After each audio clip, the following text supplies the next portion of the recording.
الحمد لله رب العالمين والصلاة والسلام على رسوله الكريم وعلى آله وصحبه وأزواجه وذرياته ومن تبعهم بإحسان إلى يوم الدين. أما بعد، فإن الله تبارك وتعالى قال في القرآن المجيد والفرقان الحميد: أعوذ بالله من الشيطان الرجيم، بسم الله الرحمن الرحيم. وَلِلَّهِ عَلَى النَّاسِ حِجُّ الْبَيْتِ مَنِ اسْتَطَاعَ إِلَيْهِ سَبِيلًا. وقال النبي صلى الله عليه وسلم: بني الإسلام على خمس: شهادة أن لا إله إلا الله وأن محمدًا عبده ورسوله وإقام الصلاة وإيتاء الزكاة وحج بيت الله وصوم رمضان، او كما قال علیہ الصلاۃ والسلام. میرے عزیز طلباء، دینی بھائیوں اور نوجوان دوستوں اور ساتھیوں، ہمارا جس مہینے میں ہے، اسلامی مہینے کے لحاظ سے یہ حج کا مہینہ ہے. اسے اشہر حج میں شمار کیا گیا ہے.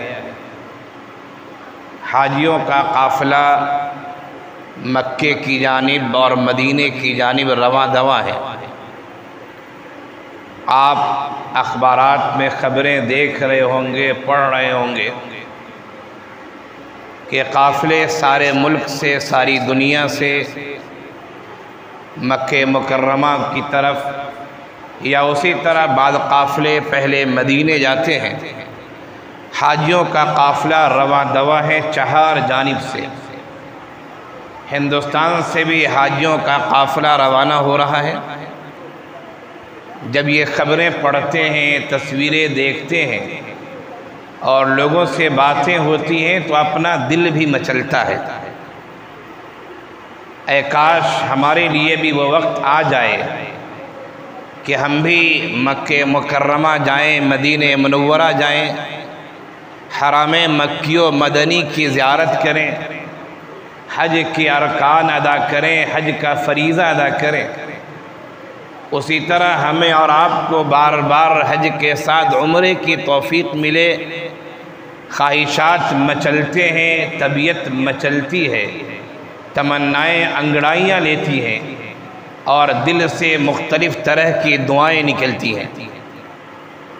اگر مقدر میں ہے تو یقیناً اللہ تعالیٰ ضرور اس گھر کی زیارت کی توفیق دے گا.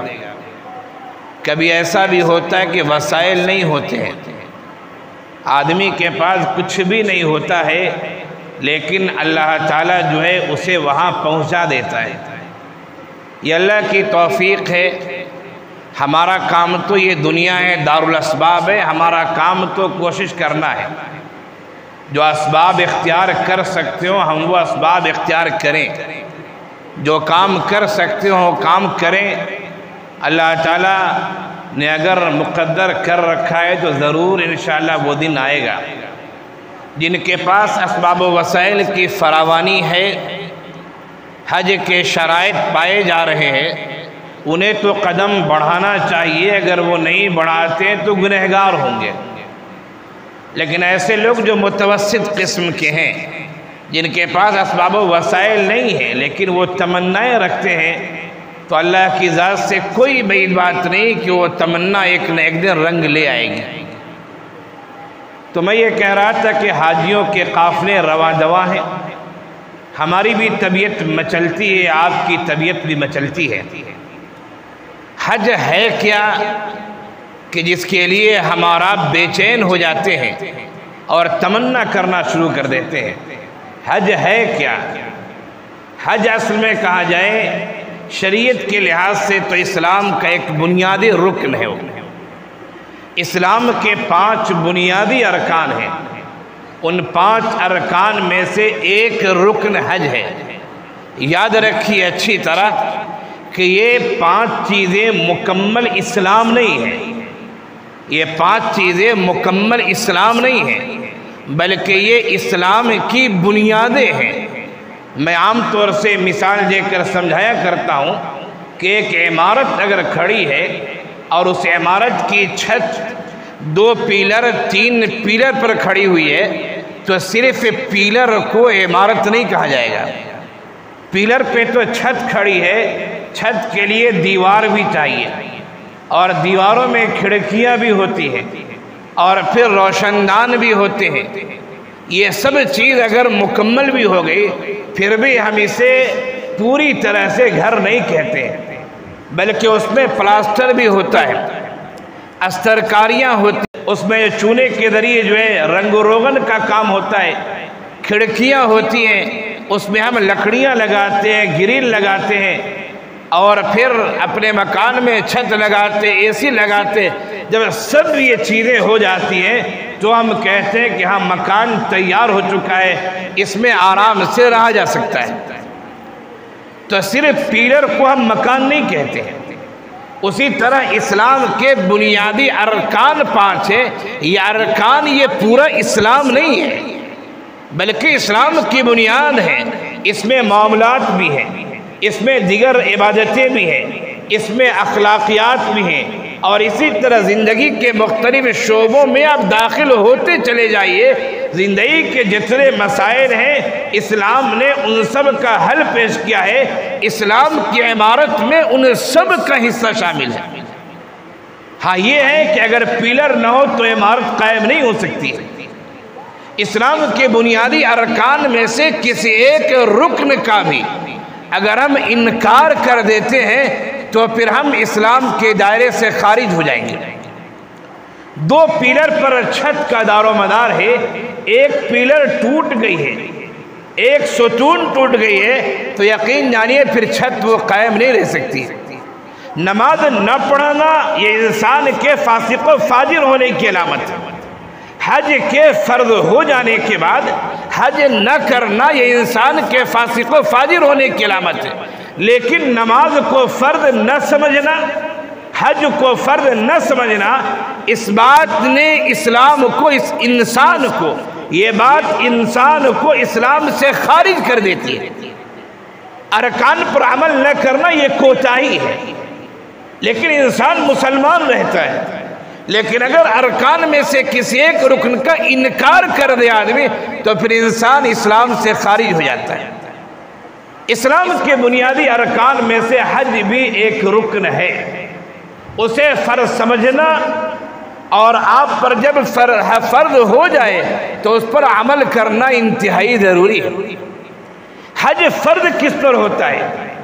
حج جو فرض ہوتا ہے اس کے شرائط ہیں، مسلمان ہو، عاقل ہو، بالغ ہو، آزاد ہو، صاحب استطاعت ہو۔ یہ 5 شرائط ہیں، ان کے بعد حج فرض ہو جاتا ہے۔ صاحب استطاعت سے مراد کیا ہے؟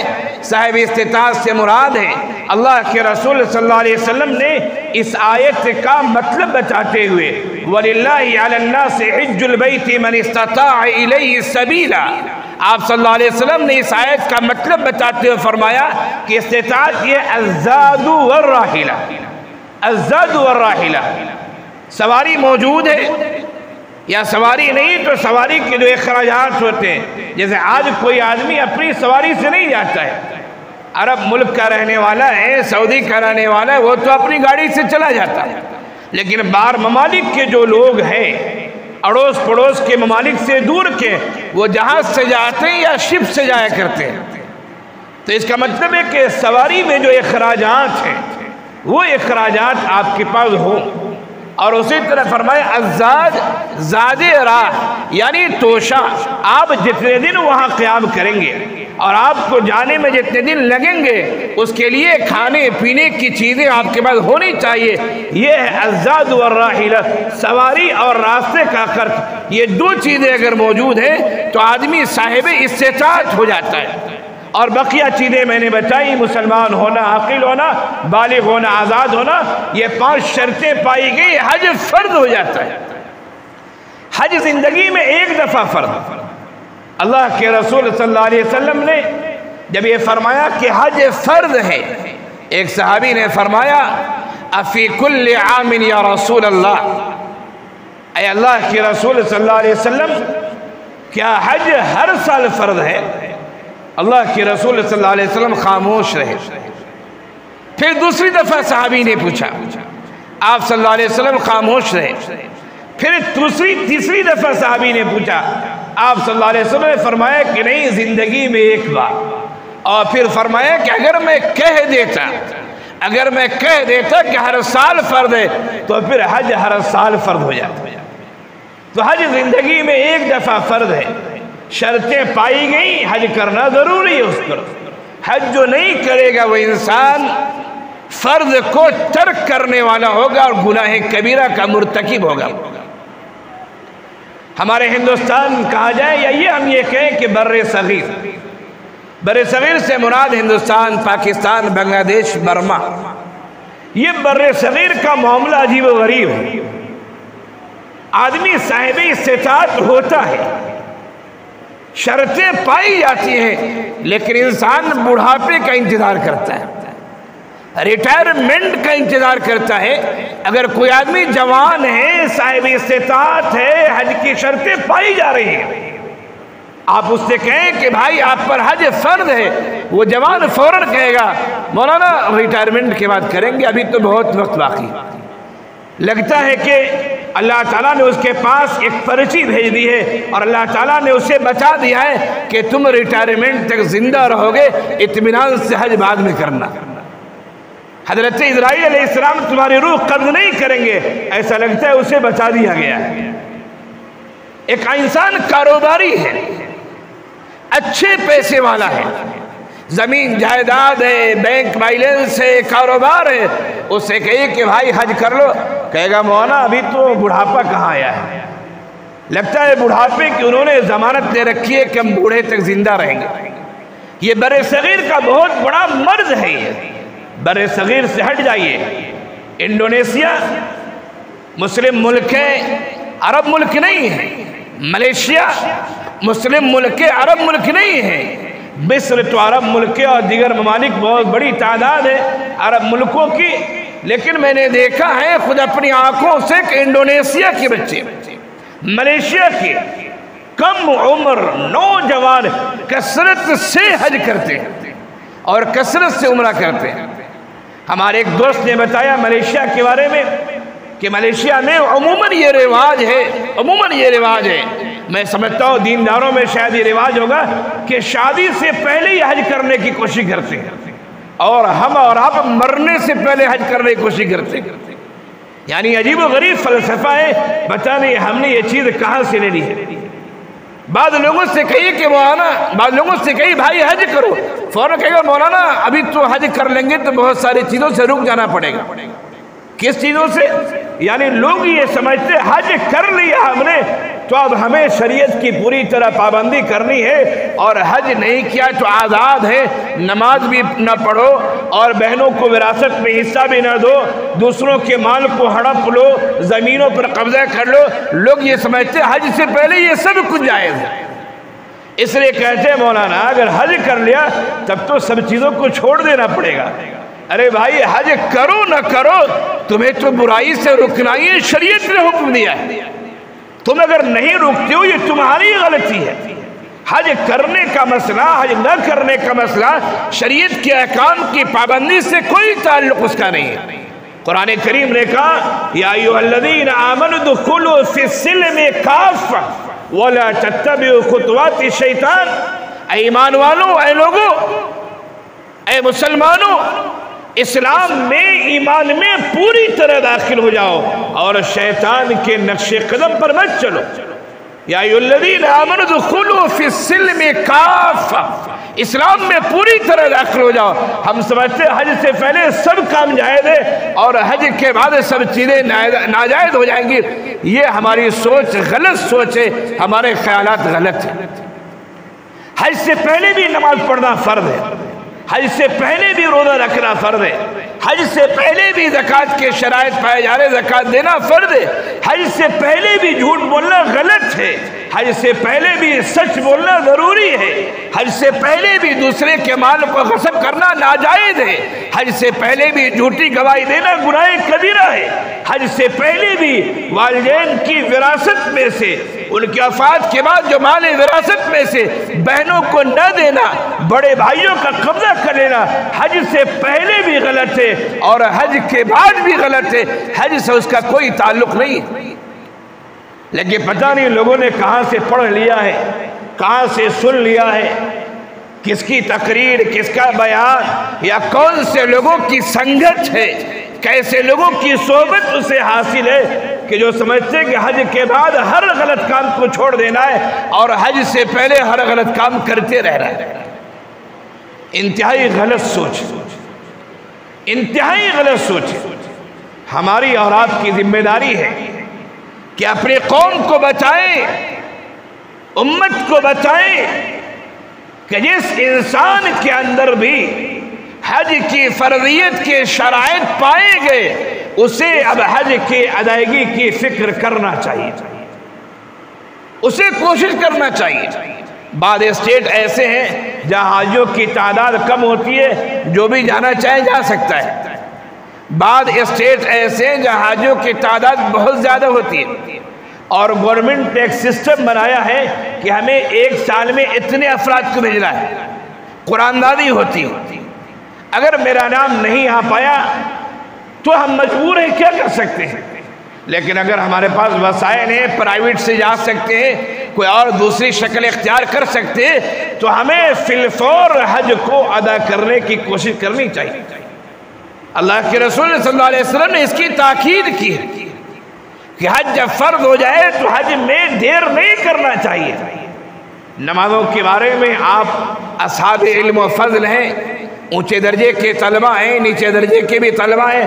آپ جانتے ہیں نماز کا وقت شروع ہو گیا تو فوراً شروع ہونے کے ساتھ ہی پڑھنا ضروری نہیں ہے، ہم تراخی سے بھی کام لے سکتے ہیں، تھوڑی تاخیر بھی کر سکتے ہیں، اس لیے کہ نماز کا وقت 1 گھنٹہ 2 گھنٹہ 3 گھنٹہ رہتا ہے۔ لیکن حج کا مسئلہ یہ، حج فرض ہو جائے فوراً ادا کرنے کی کوشش کیجئے۔ کیوں؟ نماز میں تاخیر کر سکتے ہیں، اول وقت ہی میں ضروری نہیں ہے، لیکن حج میں تاخیر کیوں نہ کریں؟ اس لیے کہ حج کے ایام صرف 5 ایام ہیں سال میں صرف 5 ایام ہیں، ان 5 ایام میں حج کے ارکان ادا ہوتے ہیں۔ اگر آپ نے اس سال حج نہ کیا تب وہ حج کے ایام 1 سال کے بعد آئیں گے۔ 1 سال تک آپ اور ہم زندہ رہیں وہ اللہ ہی بہتر جانتا ہے۔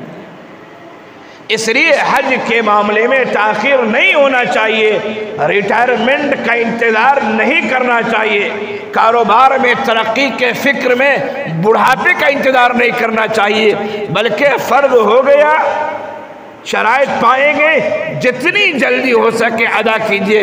اس لیے کہ زندگی میں صرف ایک دفعہ ہے، اگر آپ نے ٹال مٹول سے کام لیا، آئندہ سال آپ زندہ رہیں نہ رہیں، وہ موقع ملے نہ ملے وہ اللہ بہتر جانتا ہے، پھر تو آپ بہت بڑے گنہگار ہوں گے کہ اسلام کے ایک رکن کو آپ نے ادا نہیں کیا۔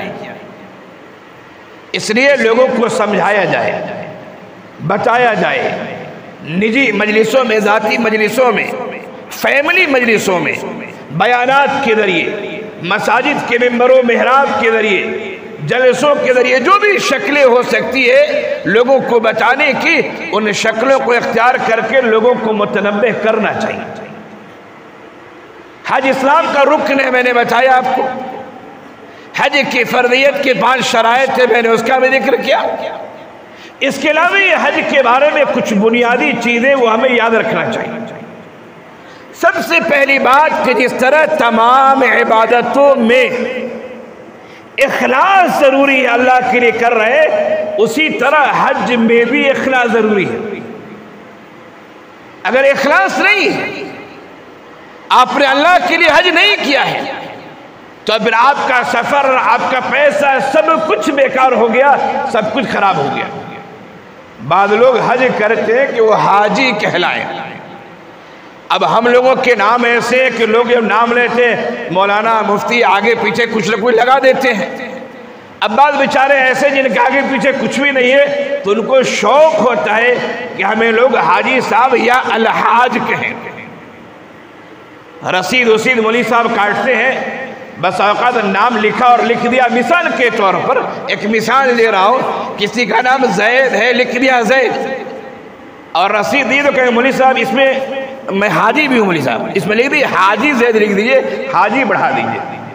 بھائی رسید پر حاجی لکھنے سے کیا آپ کا حج قبول ہو جائے گا؟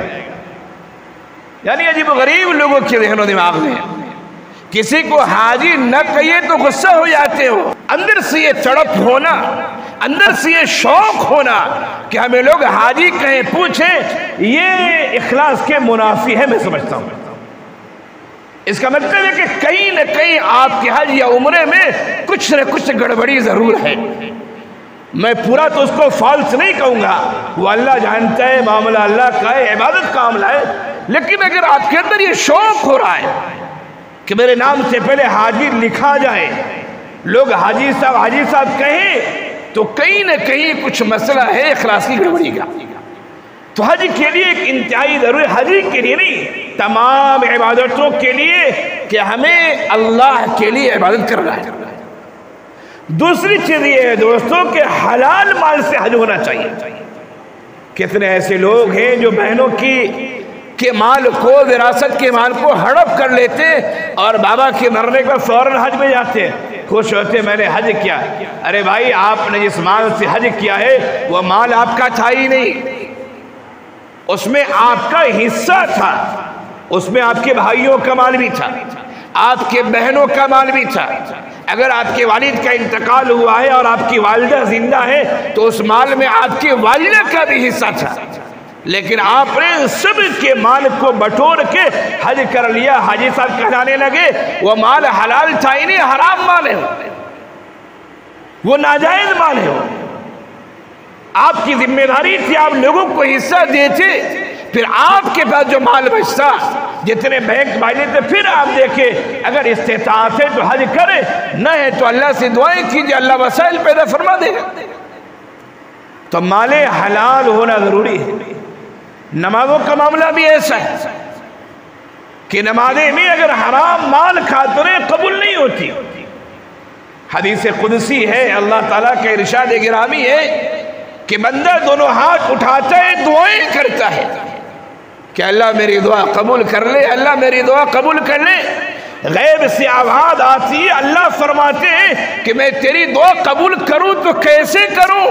تیرا کھانا حرام ہے، تیرا پینا حرام ہے، تیرے بدن میں جو خون دوڑ رہا ہے وہ خون حرام ہے، تو نے کسی تنظیم کے مال کو ہڑپ لیا ہے، تو نے کسی مدرسے کے مال کی جاری رسید کے ذریعے مال کھا لیا ہے، تو نے بہن کا حصہ قبضہ کر لیا ہے، تو نے دوست کے ساتھ کاروبار میں بے ایمانی کر لی ہے، یہ تیرا مال حرام مال ہے. آخر تیری عبادت قبول کروں تو کیسے کروں؟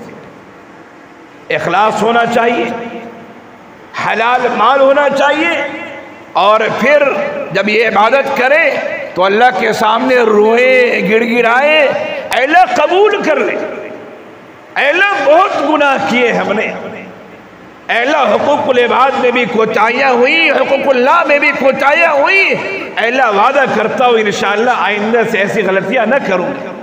اے اللہ بندوں کے حقوق جو ہیں میں ادا کر دوں گا، جن کے حقوق میں نے ہڑپ لیا اے اللہ معافی مانگ لوں گا، اے اللہ اپنے حقوق معاف فرما دے. روئیں، گڑ گڑائیں، توبہ کریں. اللہ کی ذات غفار بھی ہے، رحمان بھی ہے، غفور الرحیم ہے، بخش دے گا. تو توبہ کیجیے.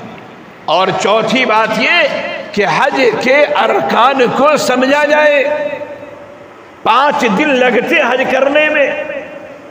اللہ کے رسول صلی اللہ علیہ وسلم نے فرمایا تھا حجۃ الوداع کے موقع سے، خذوا عنی مناسککم، تو حج کو سیکھا جائے. جگہ جگہ ٹریننگ ہوتی ہے، حاجوں کی تفہیم کے لیے کیمپ لگتے ہیں، پڑھے لکھے کتاب موجود ہے، چھوٹے چھوٹے کتابچے بھی ہیں، پمفلیٹ سے حج کرنے سے پہلے سب چیز کو سمجھ لے اور پھر کرے، انشاءاللہ اللہ تعالی حج کو قبول فرمائے گا.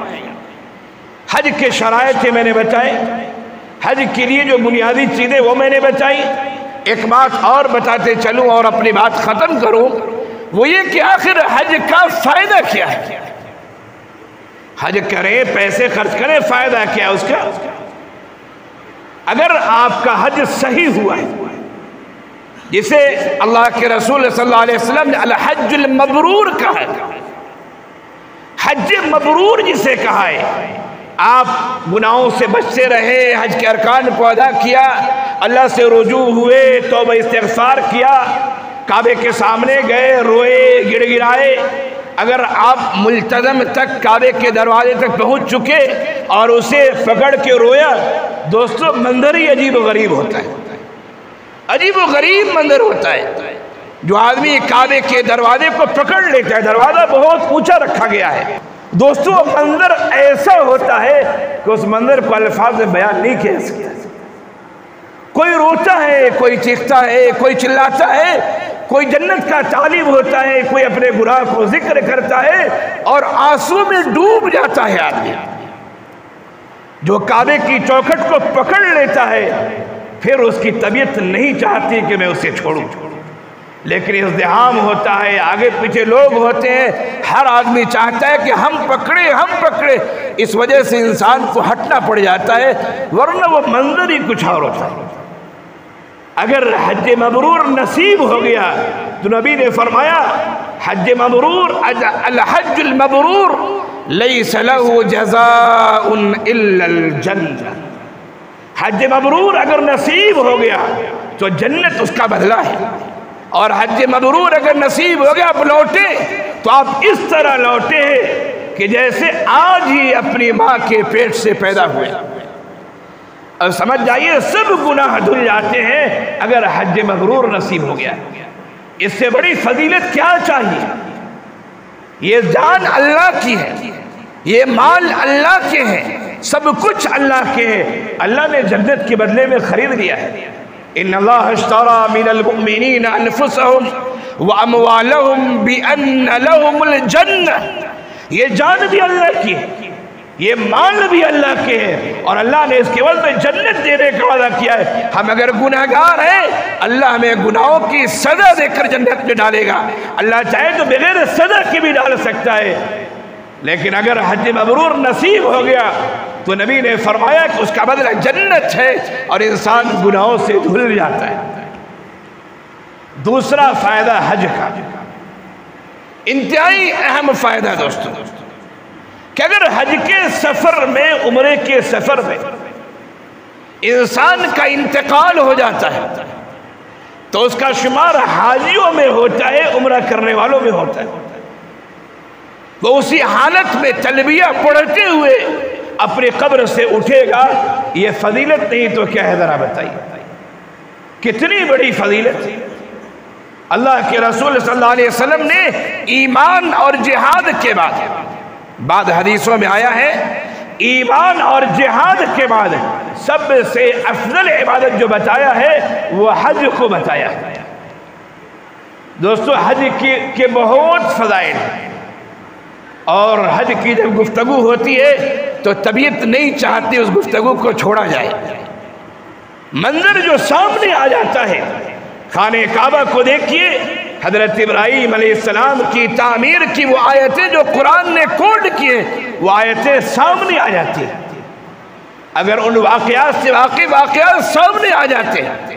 زمزم کے پاس پہنچیے، حضرت اسماعیل علیہ السلام کا تڑپنا، ایڑی کا رگڑنا، حضرت جبرائیل علیہ السلام کا پر مارنا اور زمزم کا چشمہ نکلنا، پورے واقعات اسکرین کی طرح نظروں کے سامنے آ جاتے ہیں.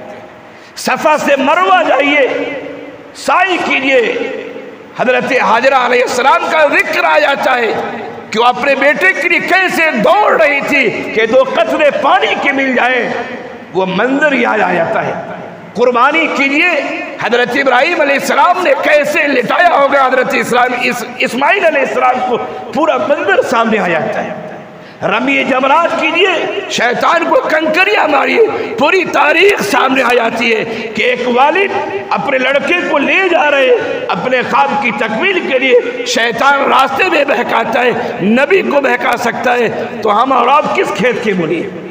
ہمیں اور آپ کو تو ہمیشہ بہکائے گا۔ حج کی کہانی، حج کا واقعہ، حج کی تاریخ، حج کا منظر، حج کا سفر نامہ، ایسے موضوعات ہیں دوستو کہ بیان کرتے جائیے، سنتے جائیے۔ اگر سچا عاشق ہے وہ عاشق حرمین کہا جائے، سچا جذبہ ہے تو بیان کرنے والا بھی نہ تھکے گا اور سننے والے بھی نہ تھکیں گے۔ لیکن ہمارے پاس، آپ کے پاس وقت محدود ہوتا ہے جمعے کے بیان کے لیے، اس لیے زیادہ طویل گفتگو نہیں کی جا سکتی ہے۔ جو باتیں کہی گئی ہیں، جو باتیں بتائی گئی ہیں، اللہ تعالیٰ سب سے پہلے اس خاکسار کو، اس کہنے والے کو عمل کی توفیق عنایت فرمائے۔ بار بار حج اور عمرے کے مواقع اللہ تعالیٰ عنایت فرمائے، اور جہاں تک میری بات یہ پہنچے گی اور جو بھی سن رہے ہیں، اللہ تعالیٰ ان سب کو بھی بار بار زیارت حرمین اور حج و عمرہ جیسی مقدس عبادت کی توفیق عنایت فرمائے۔ آمین یا رب العالمین۔ وآخر دعوانا ان الحمد للہ رب العالمین۔